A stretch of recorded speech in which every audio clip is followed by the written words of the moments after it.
Hi everybody, welcome to another episode of Everyday with Meg. And Toby's here, honorary guest. So today we are talking about goal setting.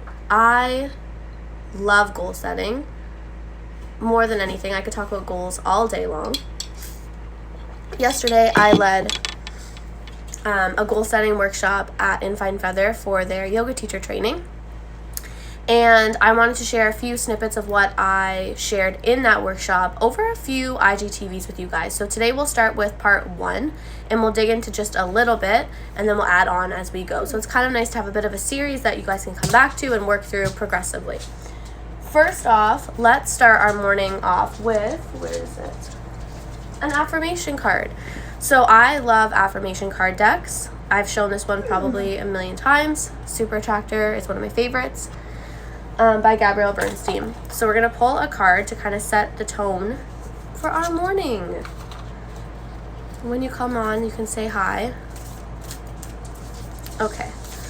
So affirmation cards are just a nice way to receive a message from the universe or just have something to focus on.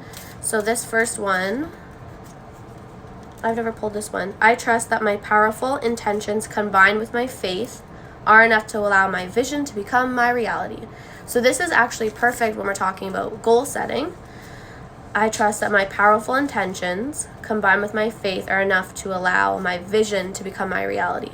So that's perfect because our first step when it comes to goal setting is creating a vision for yourself and finding some clarity around what your goals are. Because you don't want to just shoot in the air for nothing. You want to be specific, and that will help you gather evidence and find things and connect the dots between what you actually want. Now, your vision also aligns with how you want to feel. So I love the balance when it comes to goal setting of being logical and having a numbers game and being so specific, but you also have to balance it out with how you want to feel.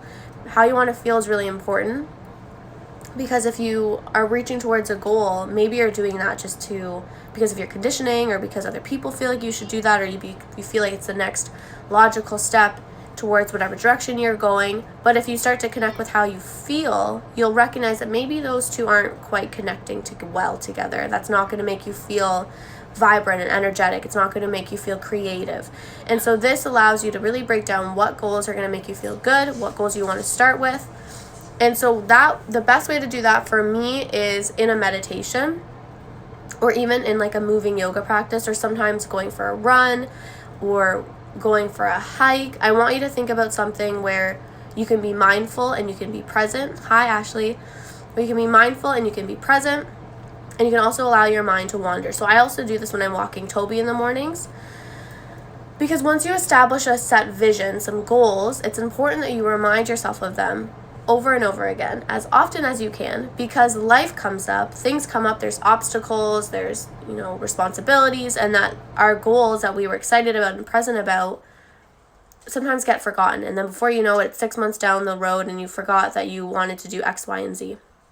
So what I invite you to do today, your first step, is to take time, whether you're going for a walk in nature, doing yoga, a meditation, if you're comfortable with meditation, and allow yourself to kind of daydream what the next, 2 months looks like, 6 months, 5 years, 10 years, and don't let anything automatically become a no.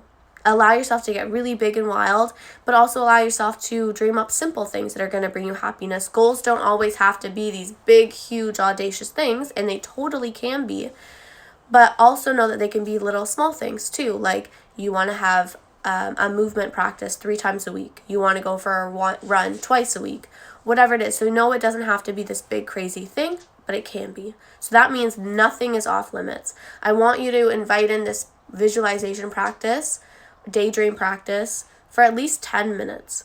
At least 10 minutes, dream it all up, get bigger, get smaller, go through different stages of the world. So different stages being, think about your career and your job, think about your free time in your community, think about your finances, think about the relationships you have in your life, your home, and your body. So those are a couple different buckets to start getting creative and thinking about where your certain dreams or goals will align in all those different spaces. So I'll repeat them again. You could be in your job, finances, your home, your relationships, your body, free time, and community. So those are just some examples to start daydreaming around what that looks like, what it feels like.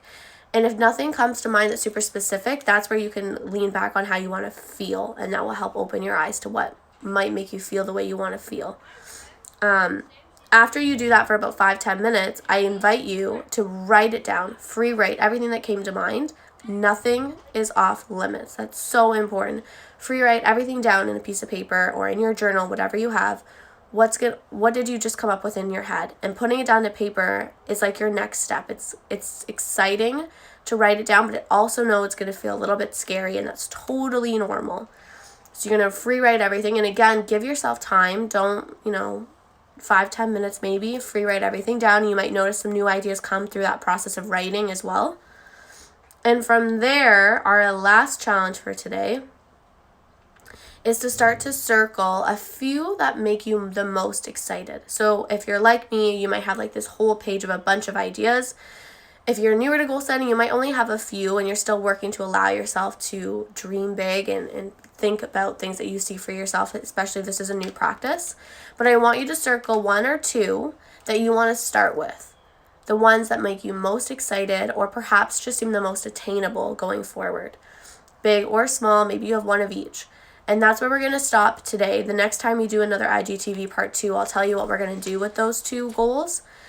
But our card again today lines up perfect because you're trusting that your powerful intentions, so your intentions are even just this whole vision you're creating for yourself, are combined with your faith, are enough to allow your vision to become a reality. So you have to allow and give yourself permission to dream up and get creative and break down barriers and think outside the box. And sometimes that takes practice, and that's why I invite you to do that in a way where you're mindful, where you're walking your dog, you're going for a hike, you're walking in nature, you're in a meditation, you're doing yoga, maybe you're going for a run, something that allows you to fall into a bit of a flow state, doing something that you enjoy, something that will support this practice.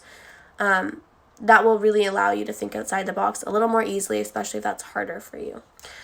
So that's first off for goal setting. I know it's a Monday, so don't get overwhelmed about a whole new week. It's also the first Monday of a new month. So for me, sometimes this is like the most exciting time, but also maybe the most stressful because I feel like everything is at the top of my to-do list and I like to have things organized ahead of time. So I have a busy week ahead of me. Last week was busy, but it's good because I'm going to balance things out. I have my goals in mind. And then in the part 2, part 3, I'm not sure how long the series is going to be. We'll see. I'll talk about how to avoid obstacles when it comes to your goals, because eventually you have all these goals and you have a plan set in place. But then what happens when life throws a curve at you and sideswipes you? How do you avoid those things and plan for them? Because they're going to happen. So how do you make sure that you can still pursue your goals moving forward in a way that feels good? And then we'll talk about consistency. I know we talked about consistency in another IGTV, but we'll talk about consistency in specifics to your goal and the process there. And then I'll share some more resources and whatever else comes to mind. But that's it for today. I would love to hear when you're done your vision, so feel free to message me or comment in the video, and then we can maybe hold each other accountable to making these visions and goals a real reality for you. So talk to you guys soon.